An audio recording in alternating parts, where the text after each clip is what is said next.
नमस्कार, जनादेश में आपका स्वागत है। मैं हूं आपके साथ खुशबू सिंह। खबर शुरू करने से पहले एक नजर आज की हेडलाइंस पर। हेडलाइन के प्रायोजक है सुशीला चैरिटेबल ट्रस्ट, जहां लोक हित और विकलांग लोगों की सहायता करना ही है कर्म, जिसका एक ही नारा जनहित में योगदान कराना।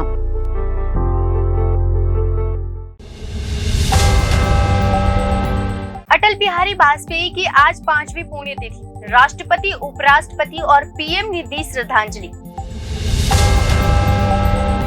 बेंगलुरु के आईआईए संस्थान की ने खोज निकाला नया तारा, मिले हैरान करने वाले सबूत। एक बार फिर खतरे के निशान को पार कर गई थी यमुना, सुबह 7 बजे कम हुआ पानी का जलस्तर। सचिन पायलट ने बीजेपी नेता के ट्वीट पर किया पलटवार, कहा मेरे पिता ने बम जरूर गिराए थे लेकिन। एनडीए गठबंधन में दोबारा शामिल होने पर चंद्रबाबू नायडू ने क्या कहा। गदर 2 ने बॉक्स ऑफिस पर बनाया धांसू रिकॉर्ड। OMG 2 और जेलर ने भी स्वतंत्रता दिवस पर किया धुआंधार कलेक्शन। ये थी अभी तक की बड़ी और अहम खबरें। अब समाचार विस्तार से। देश के पूर्व प्रधानमंत्री अटल बिहारी वाजपेयी का 16 अगस्त 2018 को निधन हुआ था। वह 3 बार देश के प्रधानमंत्री बने रहे। उनके नेतृत्व में देश ने अपना पहला सफल परमाणु परीक्षण पोखरण में किया। पूर्व प्रधानमंत्री अटल बिहारी वाजपेयी की आज 16 अगस्त को 5वीं पुण्यतिथि है। इस अवसर पर पूर्व पीएम के समाधि स्थल सदैव अटल पर राष्ट्रपति द्रौपदी मुर्मू, उपराष्ट्रपति जगदीश धनखड़ और प्रधानमंत्री नरेंद्र मोदी समेत तमाम नेताओं ने श्रद्धांजलि दी। इसके साथ ही समाधि स्थल पर रक्षा मंत्री राजनाथ सिंह, लोकसभा अध्यक्ष ओम बिरला भी मौजूद रहे। बता दें कि भारतीय राजनीति के अजात शत्रु अटल बिहारी वाजपेयी का 16 अगस्त 2018 में लंबी बीमारी के बाद निधन हो गया था। वहीं गृह मंत्री अमित शाह ने एक ट्वीट करते हुए लिखा कि भारतीय राजनीति के अजात शत्रु परम श्रद्धेय अटल जी ने विचारधारा व सिद्धांतों पर आधारित राजनीति के सबसे उच्च मानक स्थापित किए। राष्ट्र सेवा की अपनी दृढ़ इच्छा शक्ति से एक तरफ उन्होंने सुशासन की नींव रखी तो दूसरी तरफ उन्होंने पोखरण से पूरे विश्व को भारत के सामर्थ्य का परिचय कराया। अपने संगठन कौशल से पार्टी को शून्य से शिखर तक पहुंचाने में अमूल्य योगदान देने वाले ऐसे योग पुरुष को उनकी पुण्यतिथि पर कोटि कोटि नमन। बेंगलुरु के आईआईए संस्थान ने खोज निकाला नया तारा, मिले हैरान करने वाले सबूत। आईआईए बेंगलुरु के शोधकर्ताओं के अनुसार इस नए तारे के निर्माण की प्रक्रिया वैज्ञानिकों द्वारा पहले कभी नहीं देखी गई। बेंगलुरु में स्थित भारतीय तारा भौतिकी संस्थान के वैज्ञानिकों ने एक नए तारे की खोज की। इस तारे को वैज्ञानिकों ने HE105 1439 नाम दिया है। आईआईए संस्थान के वैज्ञानिकों ने खोजे गए इन नए तारों को कार्बन इन्हांस्ड मेटल प्योर के नाम से वर्गीकृत किया है। इस नए तारे की निर्माण प्रक्रिया ने वैज्ञानिकों की पिछली समझ को अचंभित कर दिया है। तारा अलग अलग खगोल भौतिकी वातावरणों में होने वाली 2 अलग अलग प्रक्रियाओं के संयोजन के माध्यम से बनने के संकेत दिख रहा है। वैज्ञानिकों के अनुसार इस तारे का निर्माण 2 अलग अलग न्यूट्रॉन कैप्चर प्रक्रिया द स्लो और इंटरमीडिएटेड के संयोजन से हुआ है। आईआईए में पार्थ प्रतिमा गोस्वामी और प्रोफेसर अरुण गोस्वामी की ओर से किए गए शोध में कई खुलासे हुए हैं।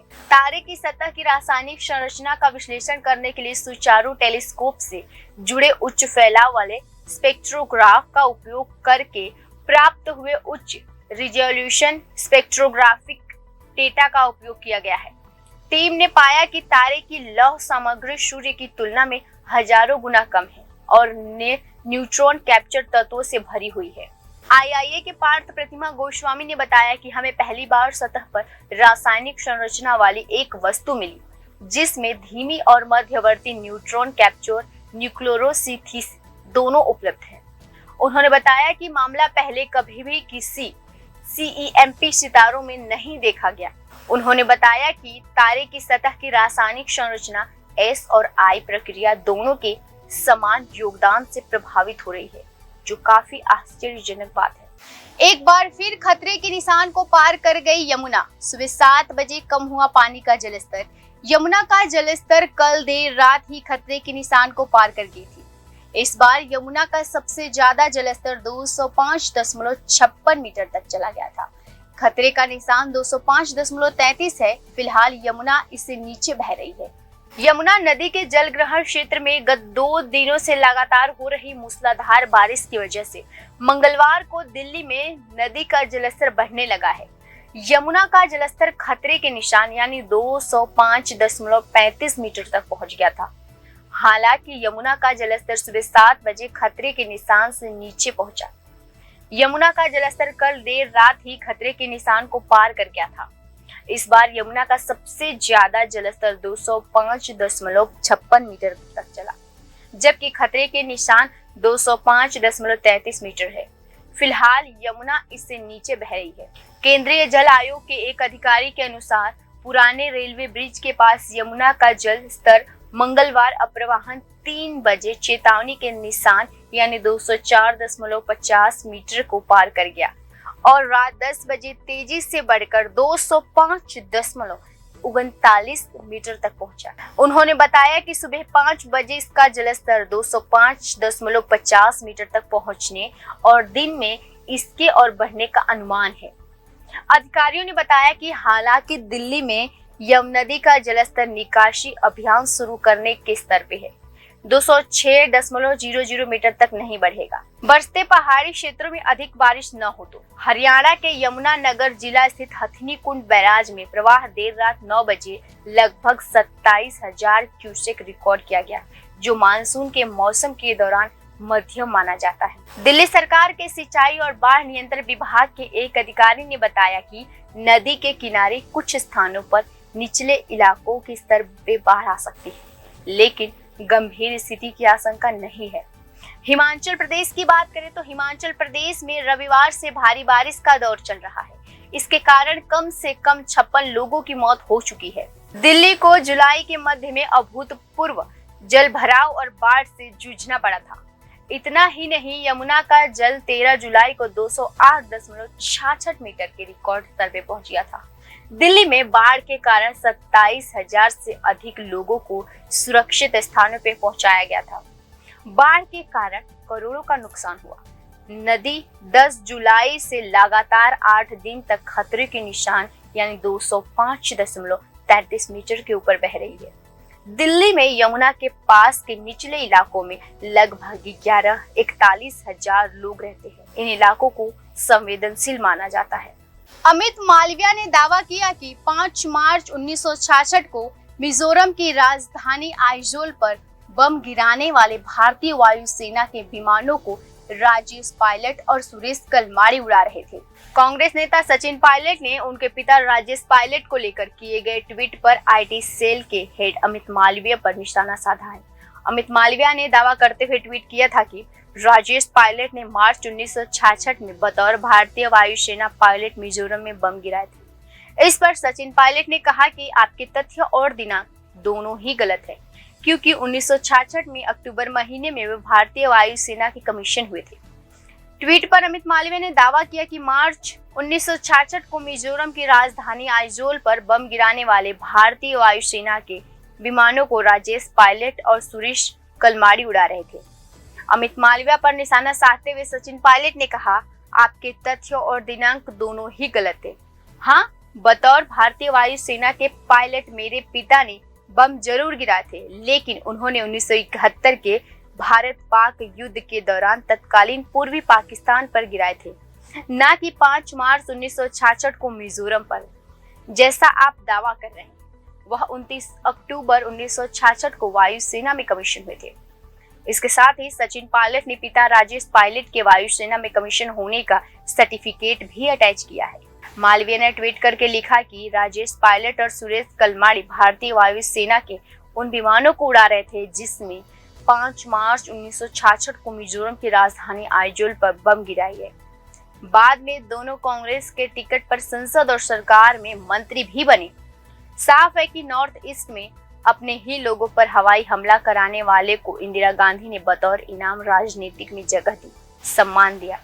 साथ ही सचिन पायलट ने कहा कि हाँ, 80 दशक में एक राजनेता के रूप में मिजोरम में युद्ध विराम करवाने और स्थायी शांति संधि स्थापित करने में उन्होंने अहम भूमिका जरूर निभाई थी। एनडीए गठबंधन में दोबारा शामिल होने पर चंद्रबाबू नायडू ने क्या कहा?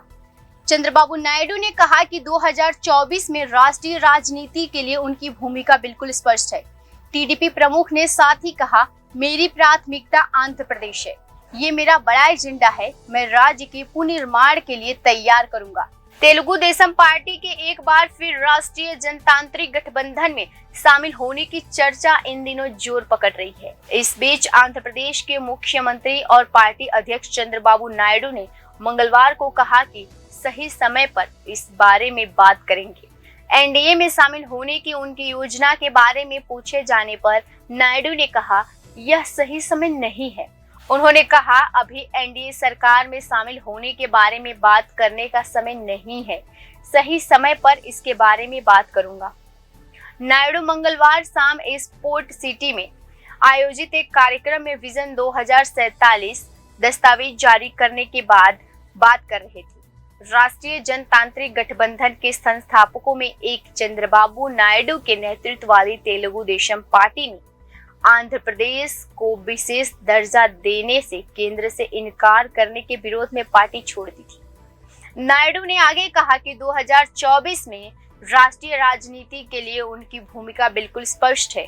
टीडीपी प्रमुख ने कहा, मेरी प्राथमिकता आंध्र प्रदेश है। यह मेरा बड़ा एजेंडा है। मैं राज्य के पुनर्निर्माण के लिए तैयारी करूंगा। अमरावती राजधानी मुद्दे पर प्रतिक्रिया देते हुए नायडू ने कहा, आप विधानसभा में बैठे हैं, आप सचिवालय में बैठे हैं, आप कैबिनेट में बैठकर कहाँ कर रहे हैं? क्या स्थायी है? जगन मोहन रेड्डी क्या बकवास कर रहे हैं? पिछले 10 वर्षों में वे काम कर रहे हैं। सब कुछ तैयार हो गया है। हमने आंध्र प्रदेश के लिए विश्व स्तरीय राजधानी की योजना बनाई। मैंने 9 वर्षों के लिए व्यवस्थित रूप से हैदराबाद के लिए सबसे अच्छे परिस्थिति तंत्र में से एक की योजना बनाई है। विशेष रूप से एकत्रित आंध्र प्रदेश राज्य को जून 2014 में आंध्र प्रदेश और तेलंगाना में विभाजित किया गया था। एपी पुनर्गठन अधिनियम के अनुसार हैदराबाद तेलंगाना की राजधानी बन गया और आंध्र प्रदेश को 10 वर्षों के भीतर अपने लिए एक नई राजनीति ढूंढनी थी। तब तक हैदराबाद दोनों राज्यों की राजधानी के रूप में काम करेगा। इस साल जनवरी में जगनमोहन ने घोषणा की थी कि विशाखापट्टनम राजधानी बनने जा रहा है, लेकिन किसी भी राज्य विधानसभा चर्चा या किसी भी आधिकारिक दस्तावेजों में इसका कोई लेख नहीं है। इसके बाद वे वाइस जगनमोहन रेड्डी के नेतृत्व वाली सरकार ने राज्य के सभी हिस्सों में विकास सुनिश्चित करने के लिए राज्य के विभिन्न शहरों में 3 राजधानी बनाने का निर्णय लिया था।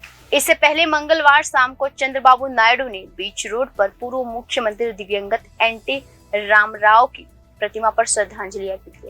गदर 2 ने बॉक्स ऑफिस पर बनाया धांसू रिकॉर्ड। OMG 2 और जेलर ने भी स्वतंत्रता दिवस पर किया धुआंधार कलेक्शन। गदर 2 ने स्वतंत्रता दिवस पर OMG 2 और जेलर से ज्यादा कलेक्शन कर धांसू रिकॉर्ड बना दिया है। सनी देओल और अमीषा पटेल स्टारर फिल्म गदर 2 ने 15 अगस्त के दिन हिंदी सिनेमा के इतिहास का एक नया रिकॉर्ड बना डाला। बॉक्स ऑफिस पर अक्षय कुमार की फिल्म OMG 2 और साउथ के सुपरस्टार रजनीकांत की फिल्म जेलर भी धमाकेदार कमाई कर रही है। लेकिन स्वतंत्रता दिवस पर गदर 2 ने धांसू रिकॉर्ड बनाया है। बॉक्स ऑफिस पर गदर 2 की आंधी रुकने का नाम नहीं ले रही है। तारा सिंह और सकीना की फिल्म हर रोज नए रिकॉर्ड बना रही है। गदर 2 के साथ अक्षय कुमार की OMG 2 भी सिनेमा घरों में रिलीज हुई थी और रजनीकांत की फिल्म जेलर OMG 2 और गदर 2 को टक्कर देने में कोई कसर नहीं छोड़ रही। ये फिल्म अच्छा कलेक्शन कर रही है। 15 अगस्त को तीनों ही फिल्मों ने धुआंधार कमाई की। गदर 2, OMG 2 और जेलर ने स्वतंत्रता दिवस के दिन कितनी कमाई की, चलिए जानते हैं। गदर 2 में सनी देओल और अमीषा पटेल एक बार फिर अपने आइकॉनिक किरदार तारा सिंह और सकीना के रूप में लोगों का दिल जीत रहे हैं। साल 2001 में आई गदर एक प्रेम कथा की तरह इस फिल्म के सीक्वल गदर 2 ने भी कमाई के सारे रिकॉर्ड तोड़ दिए हैं। फिलहाल फिल्म को स्वतंत्रता दिवस की छुट्टी का पूरा फायदा मिला। इसके साथ ही अब फिल्म की रिलीज के 5वें दिन की कमाई शुरुआत आंकड़े भी सामने आ गए हैं। गदर ने 2 से 15 अगस्त के दिन 55 करोड़ का कलेक्शन किया, जिसके बाद फिल्म का टोटल कलेक्शन करीब 228 करोड़ हुआ है। गदर 2 5वें दिन में ही 200 करोड़ के क्लब में शामिल हो चुकी है। यह फिल्म जल्द ही 300 करोड़ का आंकड़ा भी पार कर सकती है। OMG 2 की बात करें तो गदर 2 के मुकाबले ये फिल्म काफी पीछे चल रही है, लेकिन लोगों को ये फिल्म बहुत पसंद आ रही है। OMG 2 2 से 15 अगस्त के करीब 18.50 करोड़ का कलेक्शन किया, जिसके बाद फिल्म का कलेक्शन 75 करोड़ हो गया है। OMG 2 जल्द 100 करोड़ क्लब में शामिल हो सकती है। रजनीकांत की फिल्म जेलर की बात करें तो OMG 2 और गदर 2 को टक्कर देने में कोई कसर नहीं छोड़ रही है। ये फिल्म भारत में 200 करोड़ के क्लब में शामिल हो गए हैं। जेलर एक एक्शन इंटरमीडिएट फिल्म है, जिसमें रजनीकांत के साथ शिवराज कुमार, मोहनलाल और जैकी श्रॉफ लीड रोल में है। 15 अगस्त तक जेलर ने शानदार कलेक्शन किया। फिलहाल के लिए इतना ही। खबरों में बने रहने के लिए देखते रहिए जनादेश।